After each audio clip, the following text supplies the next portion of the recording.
Aušra, o tu, kiek žinome, tu esi aukštaitė, rokiškietė, ar dažnai būni Rokiškyje? Retai iš tikrųjų artimuosius aplankau, bet kiek leidžia galimybės, tai aš ten grįžtu pas saviškis.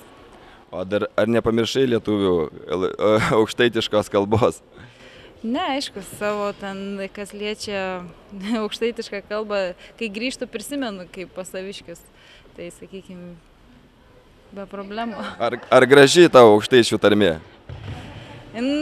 Kai grįžtu pasiklausau, labai jau tokia, labai negriežta, bet tokia, net nežinau, grubi. Tai gal kokį žodį prisimeni? Aukštaitišką, tikrą aukštaitišką. Galiu, mesas, duonas. Na ką, labai ačiū, palinkėkime Aušrai sėkmės ir derlingų metų Lietuvai visai, kad krepšinis klestėtų ir mūsų Lietuva garsėtų. Sėkmės.